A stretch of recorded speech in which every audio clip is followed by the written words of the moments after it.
ঘরের মাঠের শাসকেরা নতজানু, সদা বজ্রধ্বনি তোলা দলটি যেন দিকহারা পথিক। ভারতের আকাশে অন্ধকার এক ছায়ার নাম দক্ষিণ আফ্রিকা। ব্যাটে বলে ছড়ি ঘোরানো ভারত এবার নিজেদের ডেরায় দেখল প্রলয়ঙ্কারী ঘূর্ণিঝড়। প্রোটিয়াদের উপহার দেয়া হোয়াইট ওয়াশের লজ্জা সহসা ভোলার সুযোগও পাচ্ছে না গুরু গম্ভীরের দল। কেননা এই বছরে যে সাদা পোশাকে আর মাঠেই নামবে না টিম ইন্ডিয়া। কলকাতা থেকে গুয়াহাটি টেম্বা বাবুমার উড়ন্ত দলটির কাছে পাত্তাই পেল না ভারত। দ্বিতীয় টেস্টের হার এক প্রকার নিশ্চিত ছিল দক্ষিণ আফ্রিকার 549 রানের লক্ষ্য ছুড়ে দেওয়ার পরই। মাত্র 8 উইকেট হাতে নিয়ে ভারত যে শেষ দিনে গুয়াহাটি টেস্ট বাঁচিয়ে দেবে এমন স্বপ্ন অবিশ্বাস্য মনে হচ্ছিল।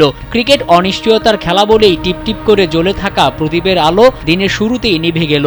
সিমন হারমারের স্পিন বিষে দ্বিতীয় ইনিংসে মাত্র 140 রানে গুটিয়ে গেলে ভারতের ইতিহাসের সর্বোচ্চ 408 রানের বড় ব্যবধানে লজ্জার হার নিয়ে মাঠ ছাড়ে পন্তের দল। অন্যদিকে ঘরের মাঠে ভারতকে টানা 2 টেস্ট ম্যাচে হারানো বিরাট এই সাফল্যে ইতিহাস গড়ল প্রোটিয়ারা।